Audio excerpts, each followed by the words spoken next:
YouTube? Now I think we've done it. We've done it. I'm reasonably certain. I can see it on YouTube, yeah. Awesome. So we are live. Welcome on in, everybody. Welcome to Disc Golf Answer Man. Hey, what's up? It's my first time doing this, so we're still figuring it out. We're still getting set up. Nah. We've got people from Greece and Denmark. Nice. Nice. Do we want to talk about Robert's performance at WACO, or should we tackle that in the all middle I of was the going show? to talk about. Somebody should. Ouch. Yeah. They're talking about picking him on the skip ace, and that was Oh, such a mistake. When the person you're picking tells you not to pick them, it's a pretty safe bet you should not pick that person. That's probably true. People used to pick me, and they learned very quickly not to do that.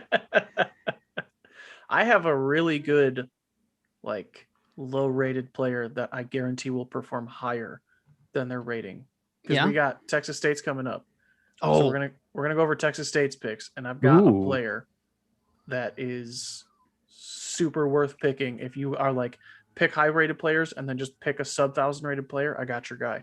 ooh, sub 1,000. Okay, Sub-1,000 Dang. rated not player. anybody I was thinking of. Okay. Is it you?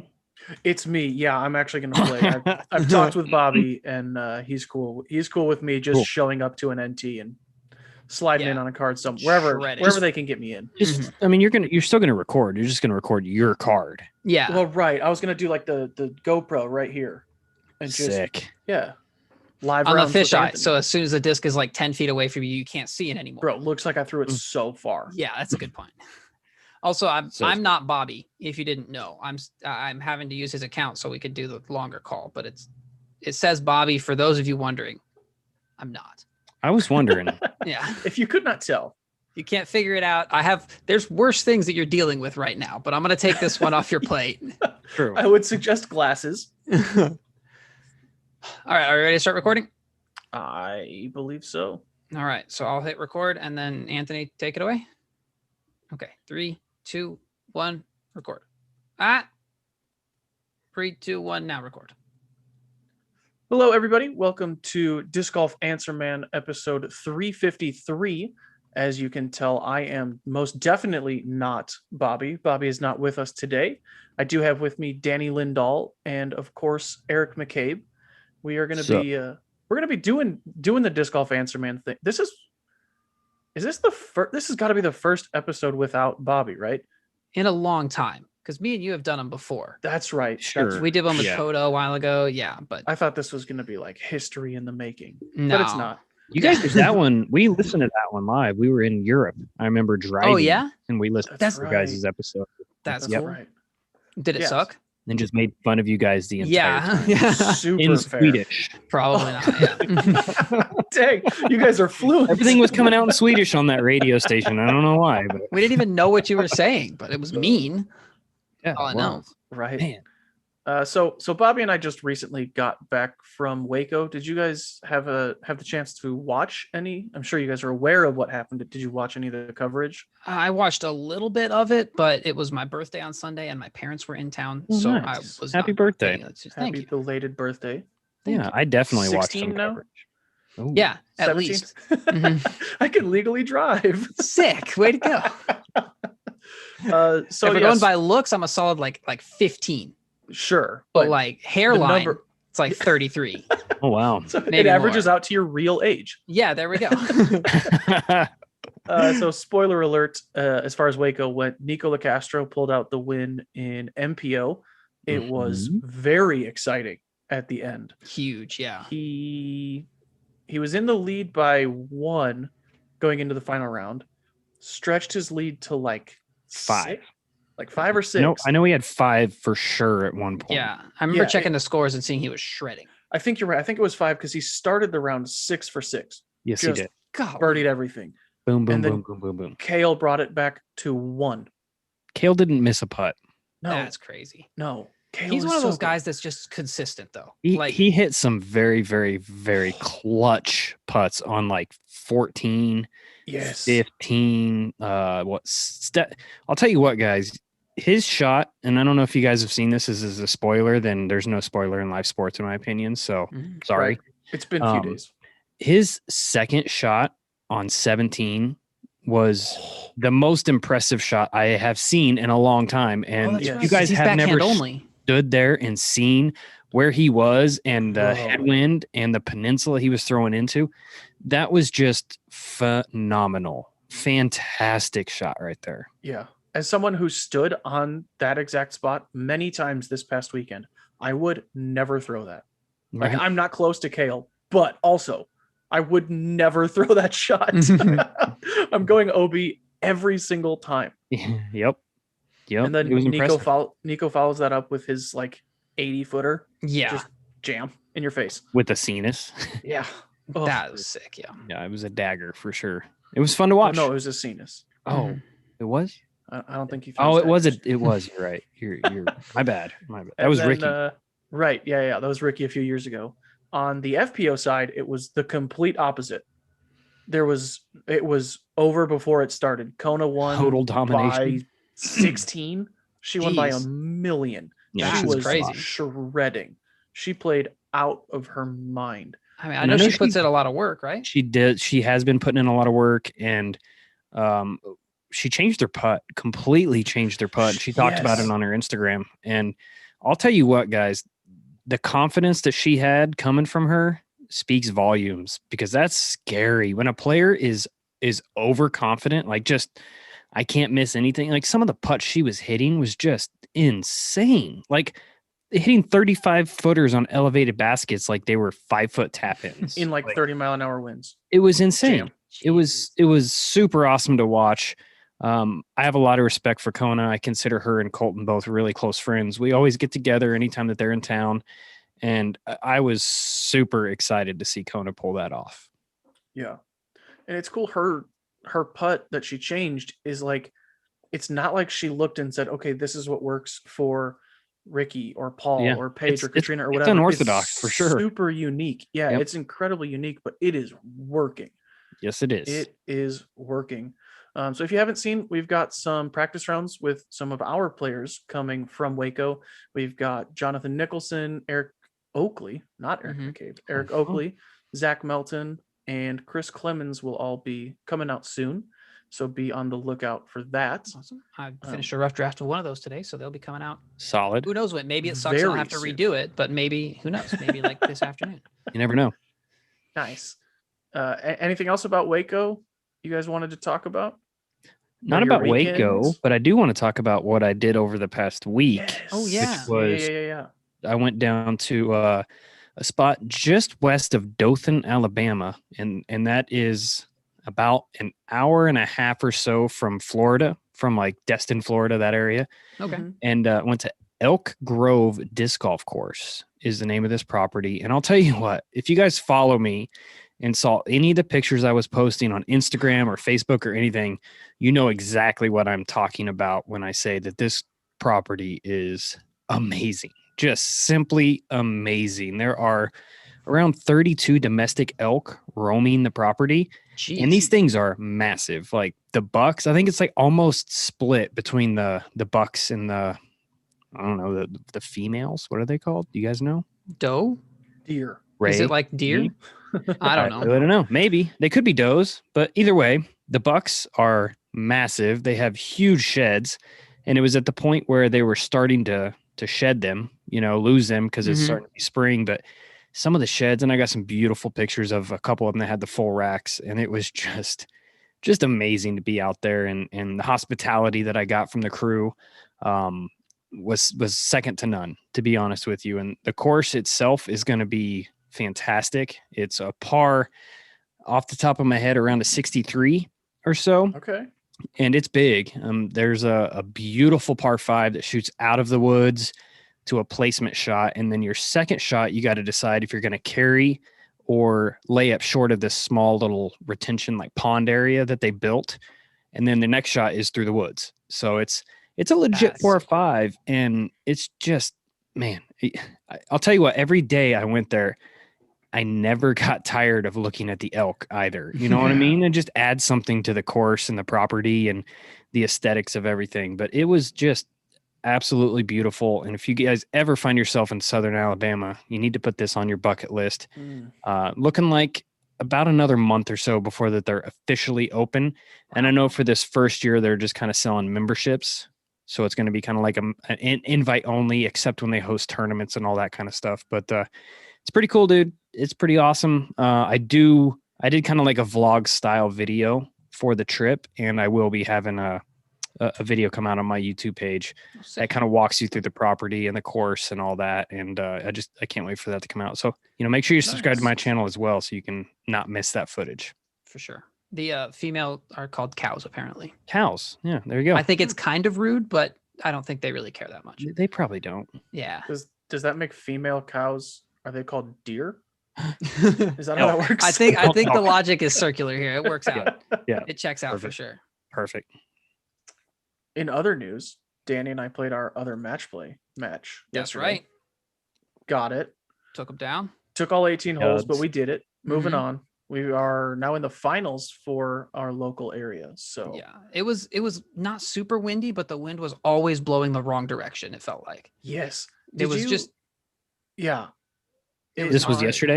It yes. was yesterday. Yeah, hole 11, the one that Billy Engel aced that went on ESPN. Oh yeah, at back hole over the 11 water. at Jones East. I was standing on the tee pad, and it was a left to right wind, strong left to right wind. I got my disc. I figured out what I'm going to do, and as I start my run up, the wind just goes whoop, and it's a straight Flips, headwind. Yeah, It's In your like, face. oh, And this is right after I'd thrown a Okay. shot that I thought it was a left to right wind, and it just went flip way over, and yeah, it was safe. But yeah, super It's- swirly wind. and the putting was really hard too, mostly because I haven't putted in forever, and I'm not really good at it right now. But in Fair. general, with the wind like changing, it was always in the wrong spot. I guess you should have been putting with the EMAC judge, because they just seem to be going in. You mean this whole thing? That Oh, whole thing this right guy. That there. whole thing right there? That whole Yeah, thing right there. probably that would have been better, man. It would have gone in every time. Mhm. That's my guarantee. Is that the little secret sauce in them? Yep.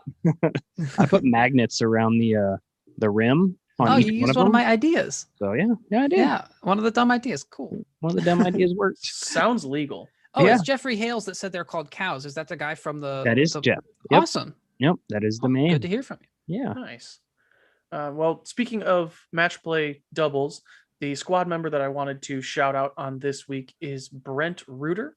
Brent is running a match play doubles bracket in Dixon, Illinois. As of right now, there are only 2 teams signed up for his bracket. So if you're in the Dixon, Illinois area, look it up and you can get signed up for Dixon's bracket. And if you're not part of the squad, head to squad.dynamicdiscs.com where you can sign up.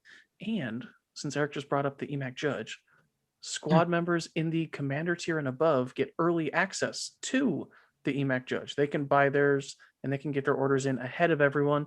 They get to hand pick it. They don't have to worry about stock issues, don't have to worry about website issues. Sign up for the squad, get to that commander tier. You get early access. Yes. Sounds like I really need to sign up for the squad. Yeah. You're going to want to do it a little bit before 2 days ahead of the disc's release that you're No, excited I for. got it, man. But hey, better late than Which never. is Social Thursday. media is my job. I can climb these I can ranks, man. do this. I can do this. Should we get into our questions, or does anybody have anything else? Let's roll. Good. Let's All roll right. with it. As always, head to discgolfanswerman.com and submit your questions, and we can get those answered for you. The first one is from Kevin, and he has a question about beating in discs versus discs that are fresh out of the box. He says, "Hey guys, what are the advantages of throwing a beaten in disc versus a disc that might have similar numbers to that disc fresh out of the box? For example, would a beaten in EMAC Truth that becomes less stable, like a new warship or compass, have other properties that make it more desirable? Like maybe it's more torque resistant because it started out more stable? Thanks for all you do." Cool. Well, I know for me, there's just something about being very familiar with that disc and how it flies, beating something in. To me, there's nothing better than having that disc that's in your bag, that's been in that bag for years. Like I've got an EMAC Truth in my bag right now that's been there for 4 years probably, and I know EMAC? exactly how it's going to fly. Yeah, Yep, I know yep. exactly how it's going to fly. And I think if you're in a pinch and need to grab something that's going to be a little bit less stable, if you happen to lose that before a tournament, sure, that would work. But for me personally, I would much rather have just that's why I have a plethora of EMAC truths that just go in and out of the bag. I'm like, okay, so if I lose this beat up one, I've got another beat up one at home that I don't have to worry about. So that's why I talk about cycling discs in and out of the bag. And for me, there's just something about being confident with a disc that exactly what it's going to do. Yeah, for sure. Familiarity. Mm-hmm. I don't think there's necessarily a flight difference in like a beat in overstable disc versus a mold, like a disc that starts out straighter. So, and the argument against like cycling discs is if you don't play enough to really beat a disc in, or if you don't have enough beat up discs that you can just replace one that gets beat in, then you can use one that starts out understable. But as that one beats in, then you're going to have to replace it. But who knows, depending on your game, it might take longer or shorter or whatever. Mm-hmm. And I know some people they like all their discs to feel the same, right? So you could get a Compass and an EMAC Truth and throw both of those and get different flights with them, but they're going to feel different. Whereas an EMAC Truth and a beat up EMAC Truth are going to feel the same and give you similar flights. So kind of like you said, Eric, just familiarity, really. Mm-hmm. The next one comes from Dan. He wants to know about rotating on your heel. What's up, DGAM? I've been playing for about 2 years now, and I'm just now thinking about my form seriously. I've noticed the pros rotate on their heel during their follow-through. I rotate on my toes. Is there a reason why rotating on your heel is better than the toes? And if so, are there drills or tips to help work on this form change? Thanks for all the great content. DGAM is one of the main reasons I throw Trilogy, besides it being great plastic. So Danny, you know a thing or two about form. Is there an advantage to rotating on your heel? The advantage to rotating on your heel is right as you're throwing, right as you're bracing, right? So as your weight is shifting sideways, if you're bracing against your heel, that's like your leg is the force is more directly going up your leg. Whereas if you're bracing against your toe, then that's it's squishy, right? It's not going to get as good, as solid of a transfer of that energy from your like lateral shift up into your throw.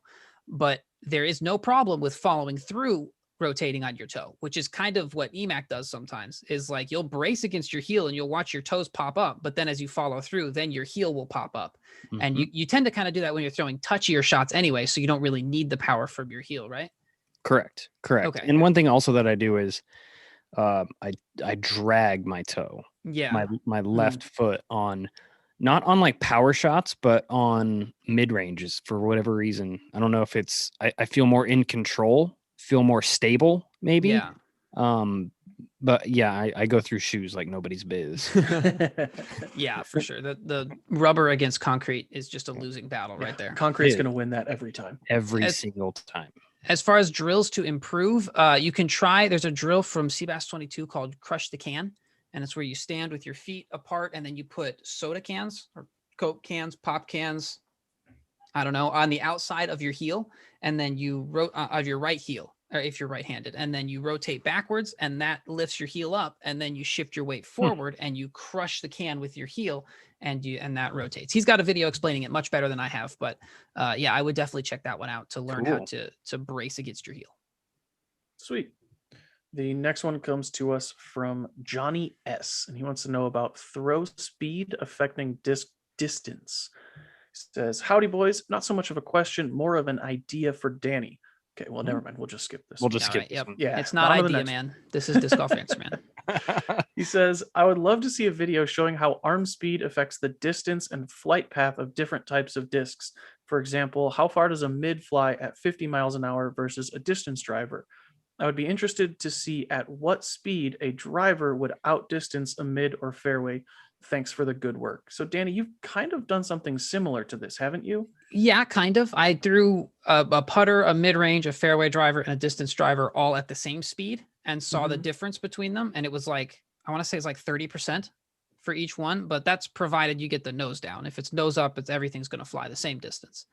I don't know necessarily that arm speed is that important as far as relative to nose down. Cause I've just been goofing off. I've grabbed a driver and I throw it like really aggressively nose down at like 50%, and it still flies relatively straight and still flies like you'd expect it to. So, I don't know. It's hard to say. Provided that you're getting the nose down, I would say if you're going over,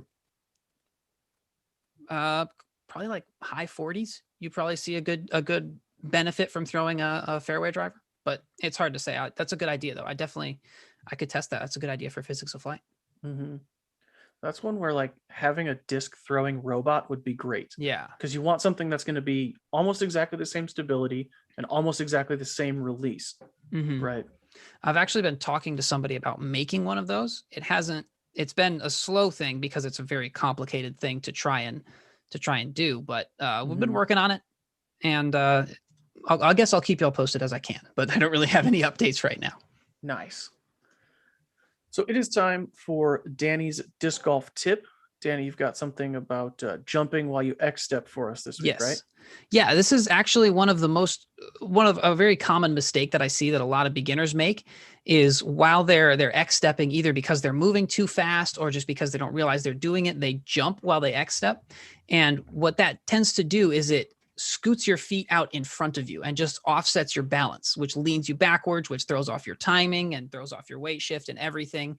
And it's a really hard habit to break, actually. There is a proper way to jump while you X step that you'll see from people like Eric Oakley or Steve Brinster. It's known as a Brinster hop because Brinster is one of the first people that have done it. Maybe not the first, but that's what most people who are nerdy about disc golf forum on the internet call it.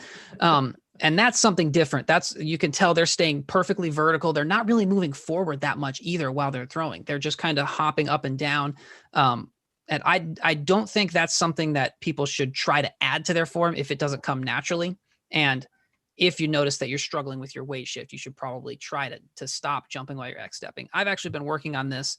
And what I think happens is if you're moving too fast, you can jump and you'll try to like scoot your feet in front of you so you can maintain your balance. Because if you didn't jump, then your feet would just trail behind and you would fall over. And so the solution is obviously to slow down a little bit, but just mentally making a note to try and keep one foot on the ground at all times, it actually adds a lot of that like stability that Emac talks about from dragging his toe. It adds a lot of that. It adds a lot of accuracy. It helps with balance. And it's a subconscious thing that a lot of us don't realize we're doing, but keeping one foot on the ground, trying to keep your motion really lateral rather than bouncing up and down while you're throwing can add a lot of power and a lot of leverage to the throw for sure. Nice. Yeah, I've never hopped during my X step, but just thinking about trying it sounds so difficult. Yeah. So I can only imagine that doing it for so long and forming that habit and then not has got to be just as difficult. Trying to take it away is probably just as hard as trying to learn it. Right. But I think a lot of people learned that we call it a crow hop because of baseball, but like had a baseball background. So that's why that they kind of adapted to that. And you meant the two people you mentioned, it's funny that you mentioned Steve Brinster and Eric Oakley, because Eric Oakley started doing it because the first player he watched was Steve Brinster. Oh, so that's he saw crazy. that and thought, this is how you do it. I'm going to do it. So right. I mean, so Devin Owens and Miles Seaborn do it too. Just Sure. I think Brinster's kind of the one who popularized it, right? He kind of was. Yeah. He was the first notable pro like winning on tour that did the crow hop. So for sure. All right, we've got one coming from AP about premium plastic putters. This is Associated Press. A lot of pieces. Yeah, the Associated Press. Big Disc Golf Answer Man listeners. I thought it was Adrian Peterson, but we'll take this. Also big Disc Golf Answer Man listeners. Could be the same thing. I mean, look, never know. Look into it. That's all I'm saying. He says, recently I was playing a tournament and was asked by several players why I use a premium plastic putter when putting. I use an Opto Keystone as my putting putter. After watching all my card mates putt, I soon noticed I was the only one who uses premium plastic to putt with. I prefer the grip of Opto over medium soft and medium hard. Am I missing something here on why I seem to be alone in using premium plastic to putt with, and why others think I'm out of my mind in an Opto Keystone to putt with an Opto Keystone to putt with? Keep up the Lord's work and thank you. So, Eric, have you ever used? You're out of your mind. Yeah, 100%. Have you ever used a premium plastic putter? The only time I've ever used, for throwing, sure, but never for putting. And I don't know if it's a mental thing, but I always felt like they were going to be a little too slick on the chains. but that's definitely something that goes through my head. But what comes to mind here is Paul Ulibarri actually won his, what year was it? Would that have been 2000? I don't even know, but junior or AM Worlds, Advanced Worlds in Oh, cool. Tulsa, Oklahoma. He won that, and he putted with Crystal Z magnets, was his putter of Really? choice back then. And Interesting. he was good with it. I mean, I think at the end of the day, it's whatever feels the most comfortable to you and all that. But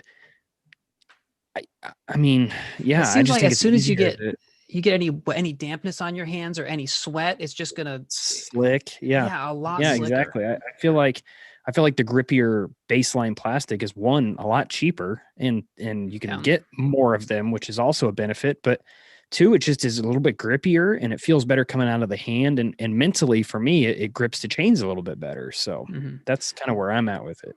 For a while, I was practicing putting. I worked at a restaurant. I would practice in the parking lot because it was lit after work, and I had a Lucid Moonshine Judge because I was putting with judges then, and I would use the Lucid one in the parking lot so it didn't get chewed up as bad. And I noticed just like 1 out of 7 putts would just completely monkey paw to the right side, like 45 degrees off target, and it didn't happen with my normal putters. I don't know if that was the shape or anything, but I don't know. That's why I don't use a premium putter, because it's just, I don't know, the release and the grip just isn't as consistent.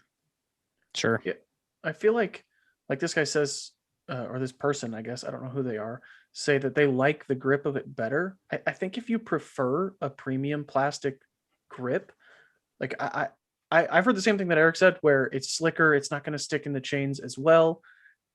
But I feel like if you like the grip of it, if you throw a good putt, it's not so slick that you can't make putts with it, right? I don't think it's so slick that it's going to make more difference than having that confidence in that grip that you like in your hand. I don't think the negative is going to outweigh that positive. The only other thing I could think of is the premium plastic tends to be a little bit more overstable. Yeah.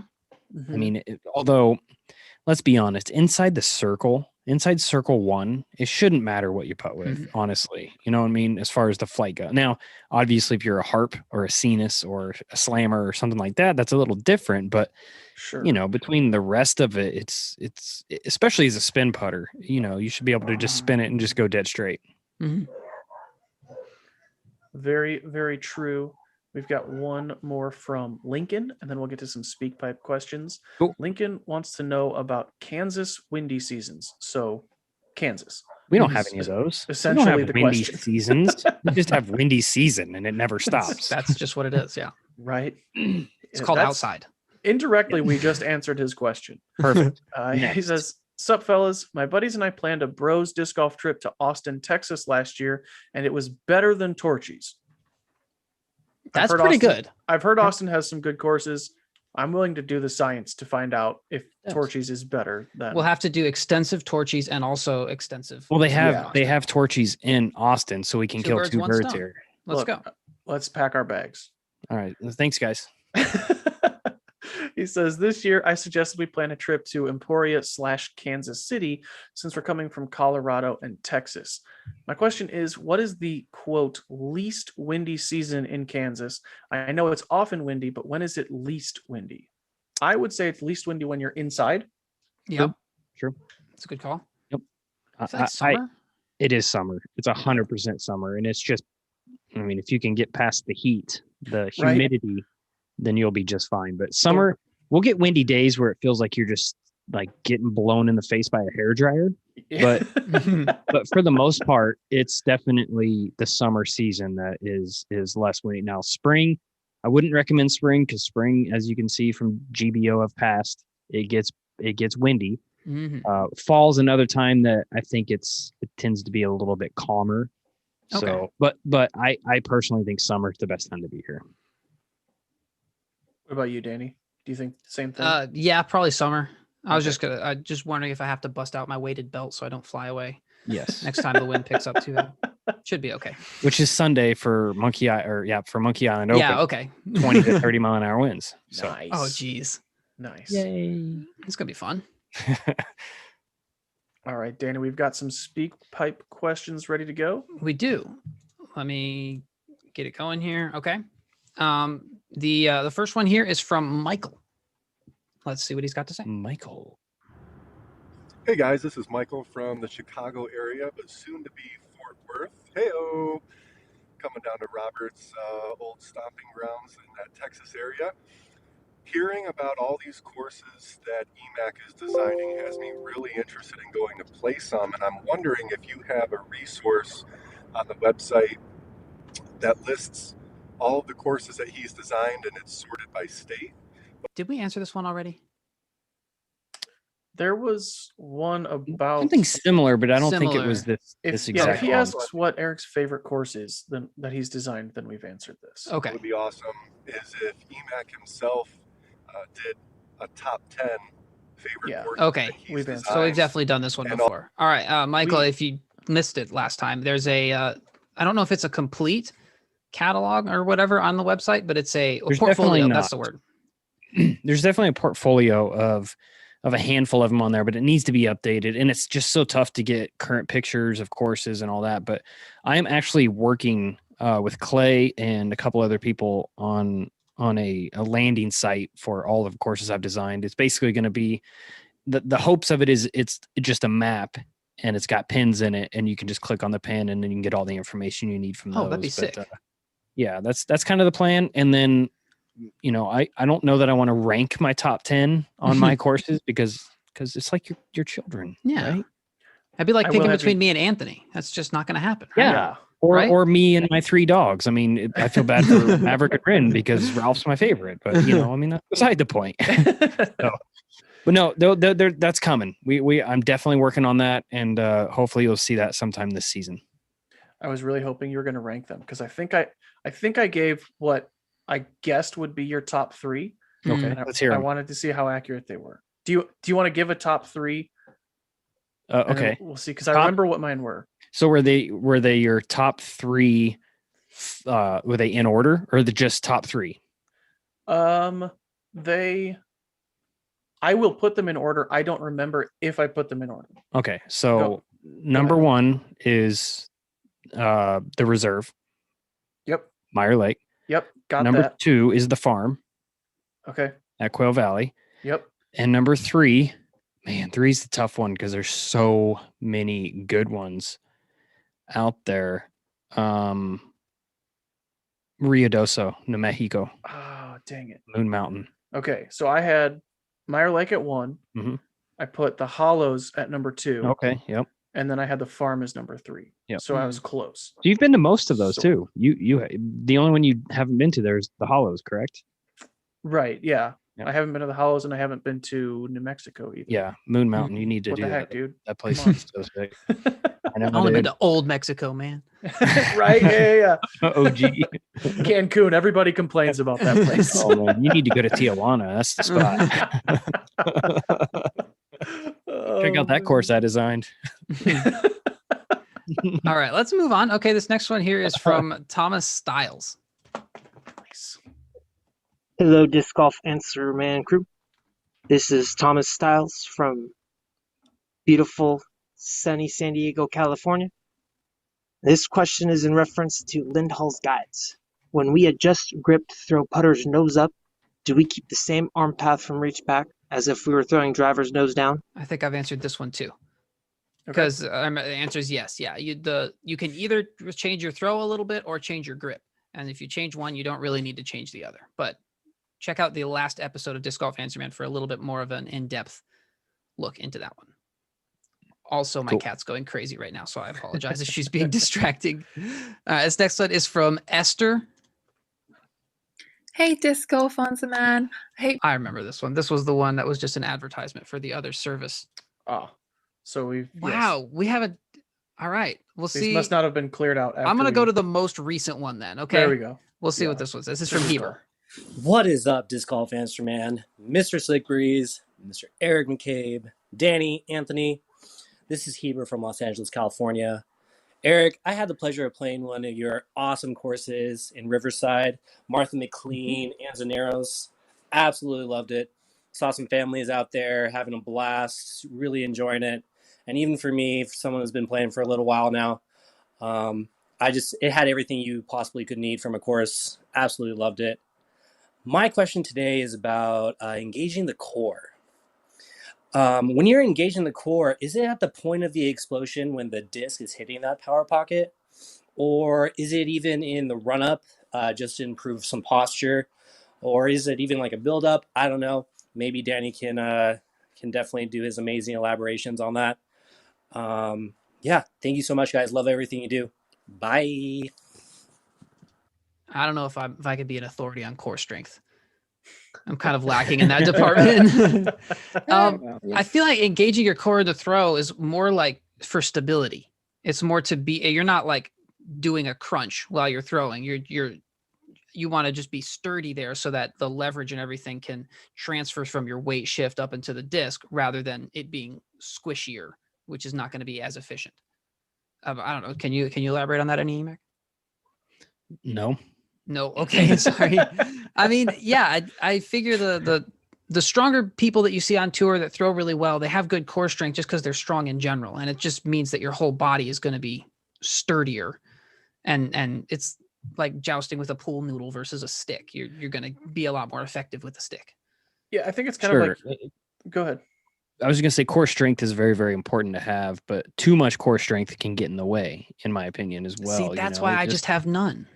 Yeah, there you go. I mean, for me, I would take flexibility over just raw, ripped core strength, honestly, because the flexibility is going to be more of that whip to help you get that disc out there a little bit further. Muscles get in the way, man. I'm telling you. Nobody told Ezra Aderhold. No. Sure. They did. They tried to, and then he just deadlifted them. Yeah. They sucked. Good point. Good point. Awesome. Right. Do we have time for one more? Yeah. One more. All right. Yeah. This is from Chris. Hello, DeGan family. Chris here from Powderly, Kentucky. I have a question in regards to some pain that I've been having recently in my right shin, almost like a shin splint. Now, that's the leg that I plant with.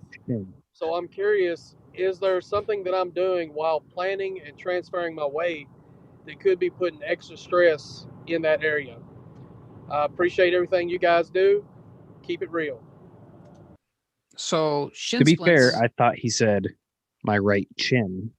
Oh, I'm like, wait. Okay. Interesting. You have two of those? Is that interesting spot for pain? Throwing. From throwing, yeah. I don't know. If you're having any pain, I always need to say this.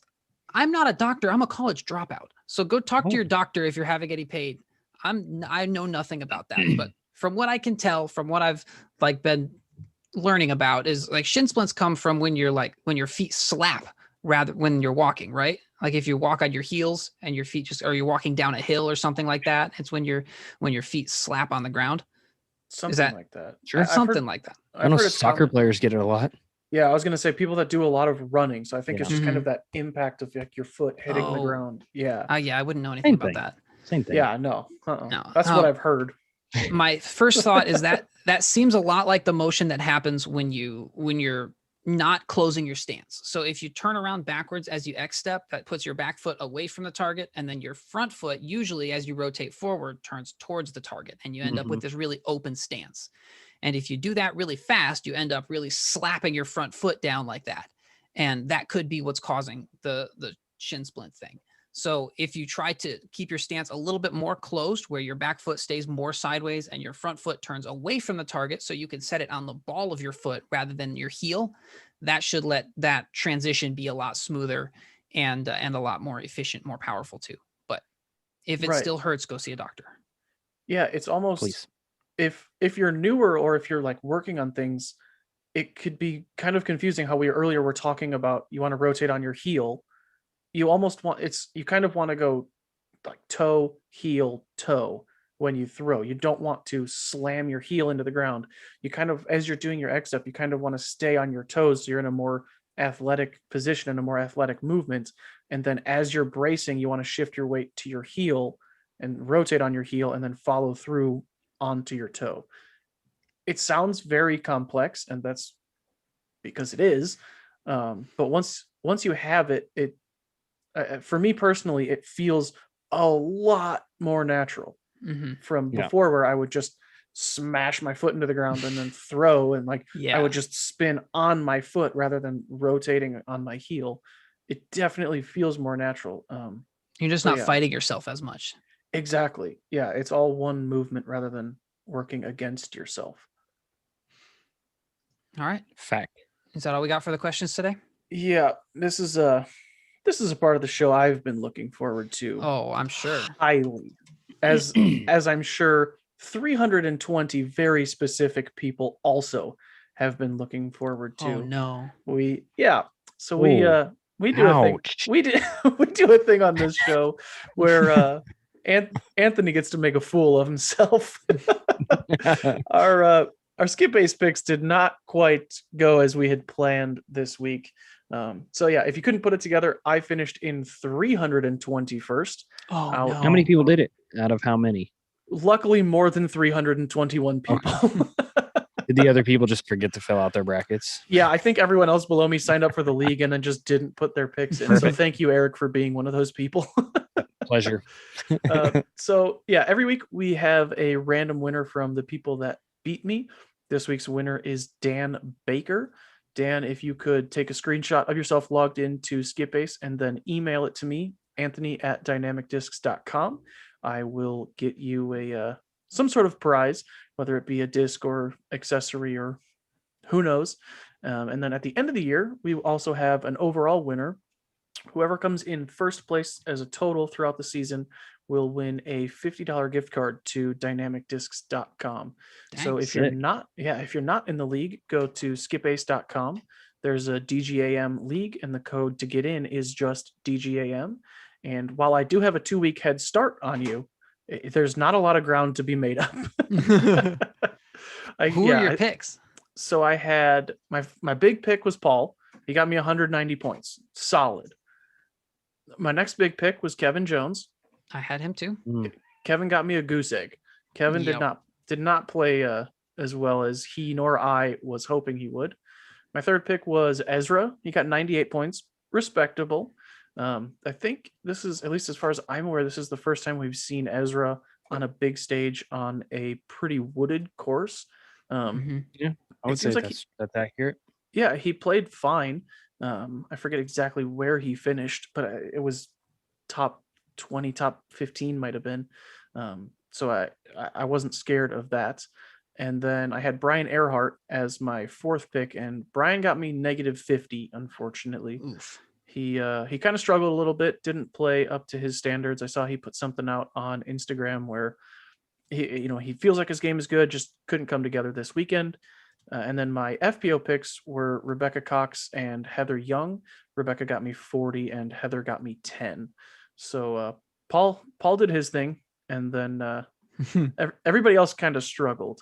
What about you, Danny? You sent some picks in, didn't you? Yes, I had them, and then I had to go change them because ratings updated, and I had to go back and like redo them all because I was over the threshold at that point. I had Kevin Jones as well, Ezra as well.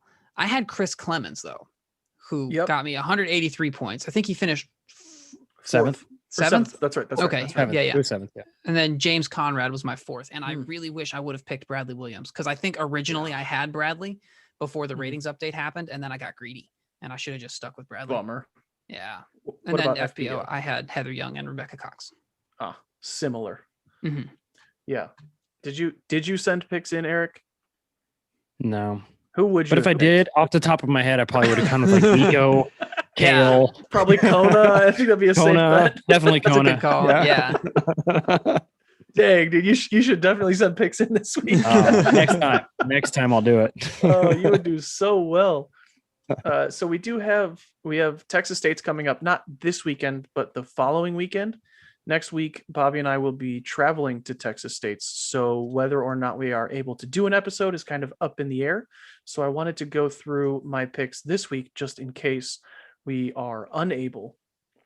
And so this week, I'm going to start with my FPO picks this time because I've been starting with MPO and it has not been working well for me. So we're switching it up. My first FPO pick is going to be Sarah Hokum. The Dogwood course that they're playing at Texas State is incredibly wooded. And that is where her game shines. That is where she's at her best. So I'm expecting a really strong finish from Sarah. And then my second FPO pick is Kona. I think at this point you kind of yeah. have to pick her, Yeah. right? She won the All-Star thing. She just won WACO. She's 927 rated, so she's almost 40 points rated lower than Sarah For now.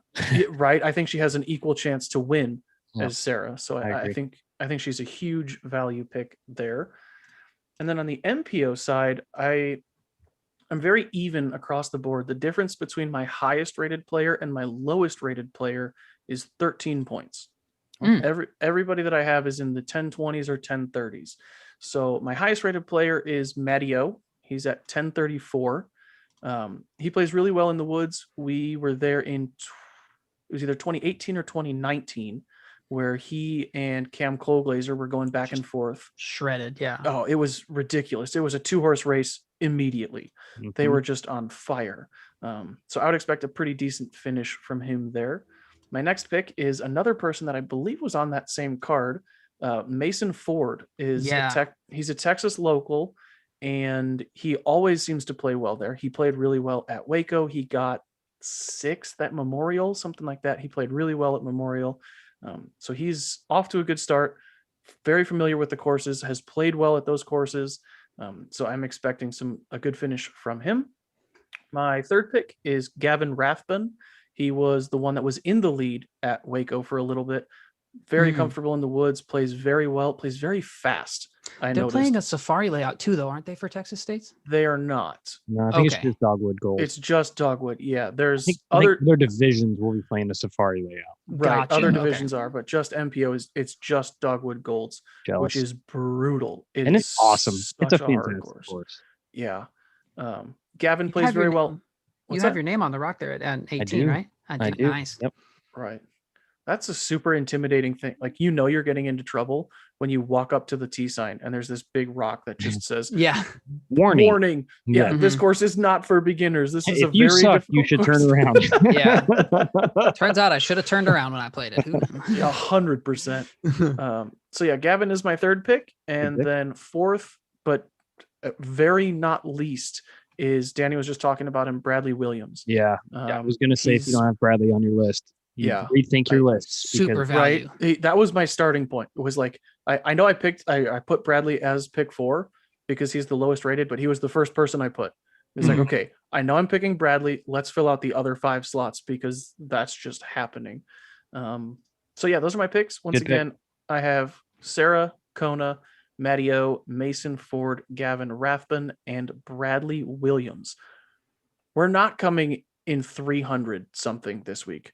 We're not coming in 200 something this week. We're finishing top 100. This is an all-star lineup. This is a top 100 pick. Yeah. I'm finishing top 100. These guys and girls are all really good, and I expect a very high finish from all of them. And if they don't, they will get a personal letter from me expressing strongly worded.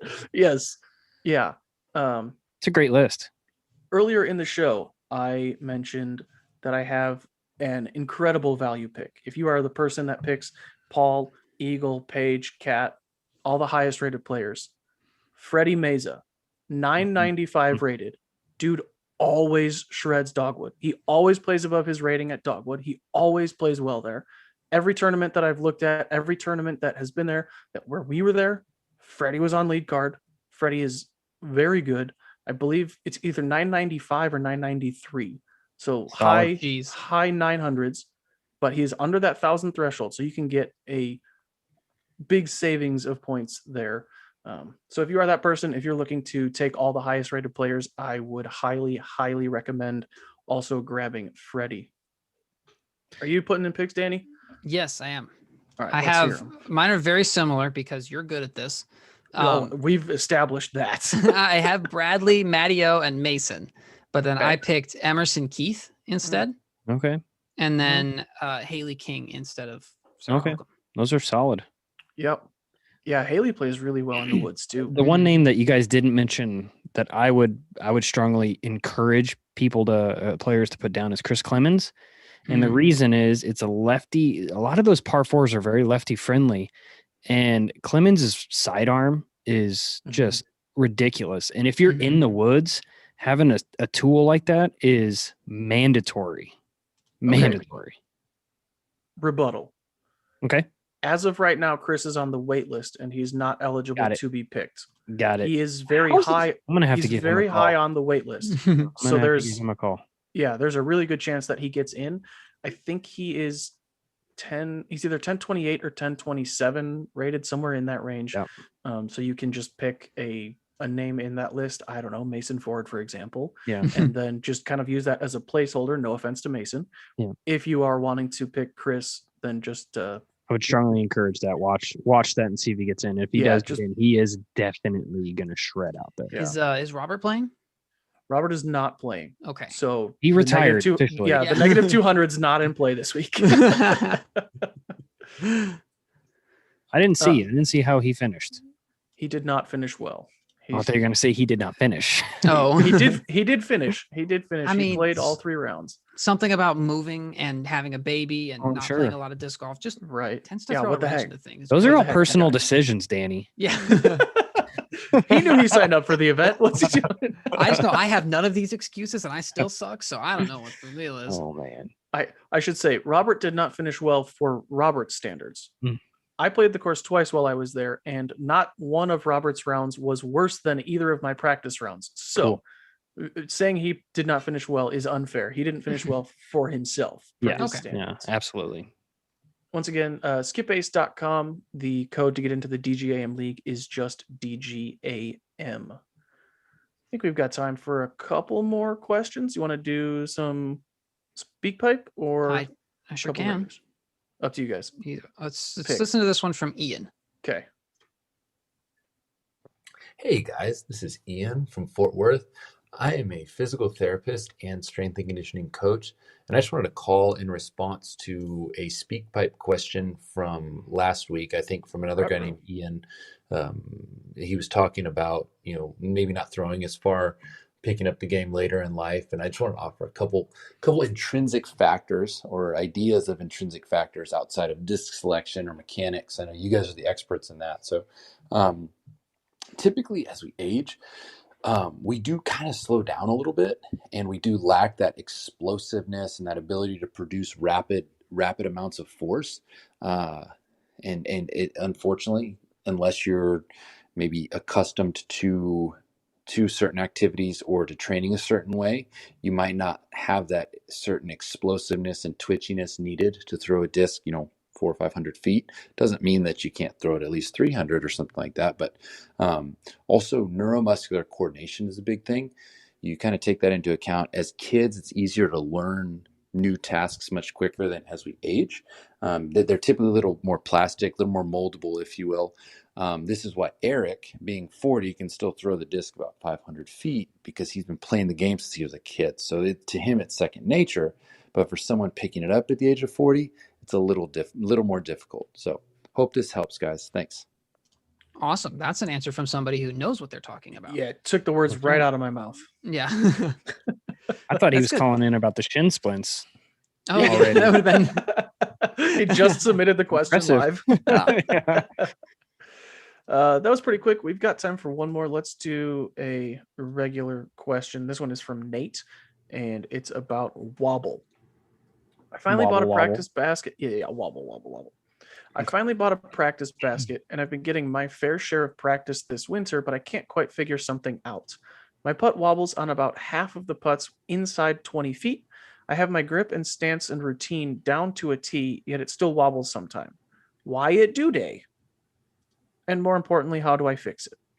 So why does his putt wobble sometimes? Usually the wobble is Grip? off-axis torque. It's when Oh. the disc has force that's not perfectly in line with the rotation, right? So if something's rotating, all the force should be like directly in line with however it's rotating. But sometimes there's up or down forces, and usually that comes from either like rotating your hand weird as the disc comes off, like your release. It could also be your grip, or it could just be from not having enough spin. Because a lot of people's putts, if you watch, wobble like a little bit right at the very beginning, but because they have so much spin, then they tend to stop wobbling as they fly pretty quickly. So getting a throw with zero wobble on it is really hard. But if you try and focus on getting a little bit more spin and a clean release, that can help. Wounded duck. Yeah. Mm. Love it. Do your All putts of my wobble at all, Emac? all of my forehands come out like a wounded duck. Yeah. Putts, not so much. My putts will typically come out pretty smooth, but somebody's putts that do come out like a wounded duck, like every single time, but they go in every single time, is Jay Redding. Yep. Jay Redding's putt comes out absolutely Kinda- perfectly, putting and it won't always change goes that. in. I think of what's the guy's name from California? Bitney, his last name. Lewis I want to say his Bitney? name's Louis Bitney. Yeah, but his Yeah. putt wobbles like 90 degrees the whole time, but it's just Really? dead straight. So it can be consistent. It But can be, unless I would be very fearful of having a putt like that in the wind, yeah, Yes. because even if no matter what wind it is, direction it's coming from, you're going to get the nose is going to be exposed to the headwind at one point. So, or the wind rather. So yeah, it's I don't know. It works. All right, Danny. Word on the street is you've got some dumb ideas for us this week. that is true. I do. I've got a couple of them. One of Hit them us. has to do with course design, and so this is why I waited for Emac Perfect. to get on here. If So you he don't can know, learn. yeah, so he Right. can give his insight into it. Tell me like whether it's a good idea or not. Okay. All right. So All right, the let's do dumb that. ideas, if you guys don't know, is Danny's underrated, mind-blowing ideas, and they are bad ideas, but they're ideas that I think are worth at least exploring and seeing what they can bring to the disc golf world, and maybe they'll lead to a good idea. Who knows? Anyway, this idea is we're all familiar with mandos, right? Mandatories. Like they're usually a vertical thing or sometimes horizontal where you have to go around one side. My dumb idea is optionos.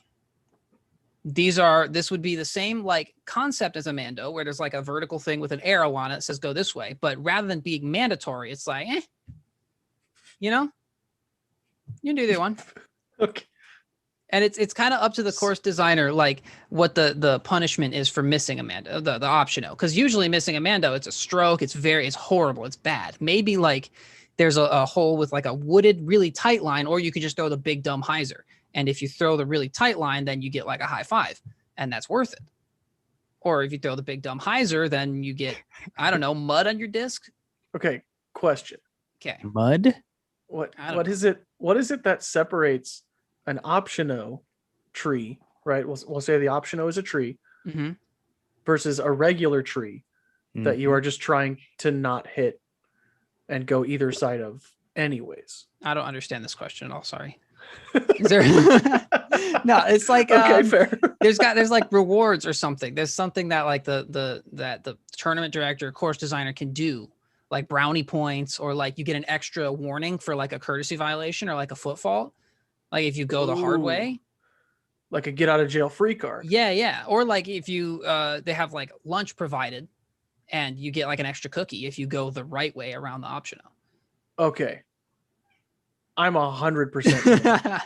This is the most risk reward thing, and I'm in for it. Especially if it's like, hey, you get like if you hit 3 optionos in the front 9, Mhm. you get a free mulligan on the back 9. And like hole 13 really just eats your lunch. You're like, all right, I'm taking these optionos and Go for it. I'm playing Cali on hole 13 basically. Or if there was like enough of them on the course, you can give half strokes. Right? Like if you miss the optional, it's a half stroke penalty. Okay. And then if you have, then just round up, I guess, at the end. Yeah. And so if you only go the bad way on one of them, you're fine. But if you find yourself in a tricky spot, you end up having to do it later, then it costs you a stroke. Uh-huh. It's not as punishing.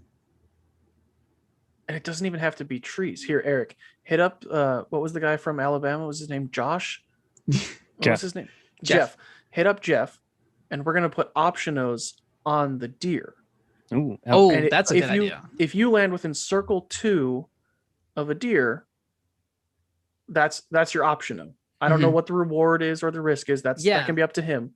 they move around a lot. The So risk, so the risk that's is really probably hard, the deer being pissed and Yeah.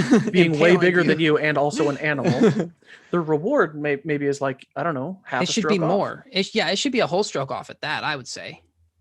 Oh, whole Maybe stroke not if for it's a pros. buck. For like AMs, it's Yeah, whole stroke if it's a buck, half stroke if it's a cow, apparently. yes. Okay. what if you land in some milk duds? Because there's a lot of those on that course. I hope Ooh. you got a lot of towels and some hand sanitizer. That you obviously missed the optional at that Oh point.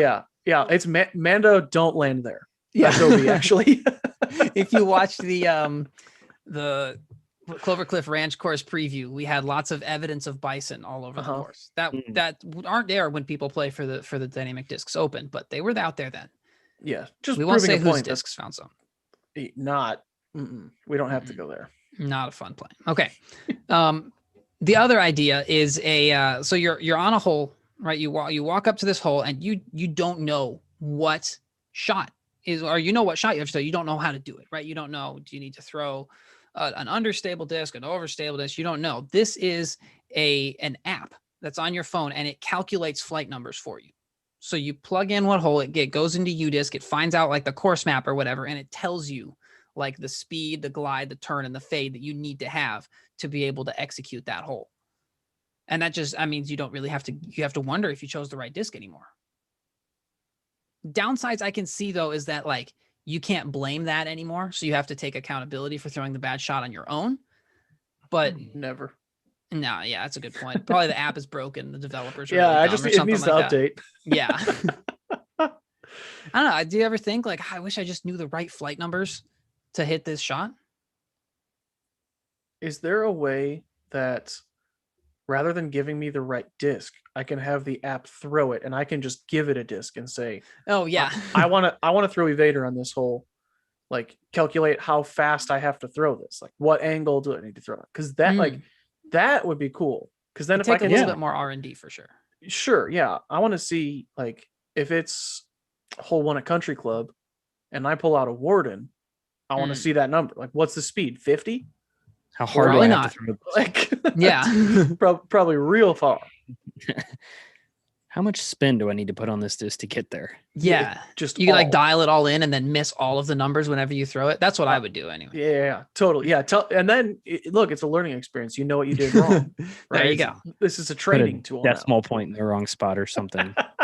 You'd have to keep tabs on your discs though, like as they beat in. And so you could like change the flight numbers, do like use like a dry erase marker and just scrub it out every time and then update them so that your app works. Otherwise, I was going to say, I've heard those work well on phone screens. Yeah. No, the disc, right? Yeah. Oh, you put it on the disc and then you change the disc's flight numbers. Yeah, yeah. You scan it like a QR code. There you go. That's an idea. Updating. Yeah. And then it'll keep track of like how many trees you've hit or how many times you've thrown it. Uh-huh. I think this is a winner. I think this is good. Somebody, not me, obviously. I'm way too busy. Somebody get on this. This is a thing. It's something, all right. Who knows? Anyways, those are my dumb ideas for this week. Do you have an option for people to send those to you still? Yes, but they've all been I've looked through them all as of a couple weeks ago, so I should probably go there again. Yeah, and they've all been so good. Yeah, they've been great. There's the link is on the Disc Golf Answer Man Facebook page if you'd like to send me your dumb ideas. No good ideas. I've gotten a few good ideas, like actually quality ones. Like, no, get those out of here. We want the dumb ones. Send them into the link that's on the Disc Golf Answer Man Facebook group. Cool. On that note, that is all the time that we have for episode 353 of Disc Golf Answer Man. YouTube, stay tuned. It looks like we've got a hot take coming up for you. It's spicy. But everyone else, thank you for listening to the episode. If you were not here live, head to YouTube, and we stream these live every Tuesday afternoon at 3 p.m. Central Time. Otherwise, you can always check it out after the fact. So, I don't know. Does Bobby have like a closing line? Changes from week to week. It would just probably end it. See, I just realized I didn't give you guys nicknames. That's a good thing. He doesn't do that anymore. I'm okay. I don't think he really does that anymore. Wow, lazy. What does Bobby do if he doesn't give nicknames? I don't know. Okay. Bye. Okay, bye. There we go. Yeah, I think that's typically how it goes, right? Just later. No, it's yeah. Hey, bye. Does Bobby do anything besides come up with nicknames for Disc Golf Answer Man, like around dynamic discs in general? Not typically. We don't know. He might. If I had to guess, I'd say no. Oh shoot, he's in the chat. Never mind. Oh wait, what? He does. Yeah, a lot. A lot. Yep. Okay. Should we start recording for hot takes? Are we ready? Are you giving it? Yes. You put that in, right? All right. This is one I actually got from somebody in my community. Okay. Here we go. Recording now. Record to this computer.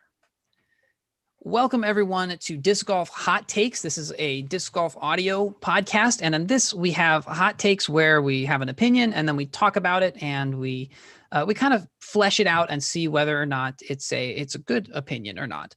And the hot take this week is brought to you by me. I should introduce everybody else. I have Anthony Van Heuvel and Eric McCabe here. They're going to be evaluating the hot take. The hot take this week actually came from someone in my chat when I was streaming. He is building a course and he put tone poles in, and his experience with putting them in and playing on them has convinced him that tone poles should be far more popular and approved for non-X tier tournament play. And my first reaction was, oh, come on, dude, tone poles, like baskets are way cooler. Like they're just tone poles. But then like the more we talked about it, it's like, there's actually a lot of benefits to using tone poles, especially if we had like better standards for the dimensions of them and like what materials they can be made out of things like that. It's first off, it's never going to spit. You either hit it or you didn't, and you hear a sound. It's a pretty loud ding sound or whatever. If you don't know what a tone pole is, it's an object target. It's usually a pole, a 4x4 in the ground, and then it has an area around it. That's like it's a smaller barrel basically made out of metal. And if you throw your disc and you hit the tone pole, that counts as holding out. So just like making it in the basket as soon as it hits. Mm-hmm. And so the advantages are it's never going to spit. You either made it or you didn't. You're never going to like, hit the middle and it push back or anything like that.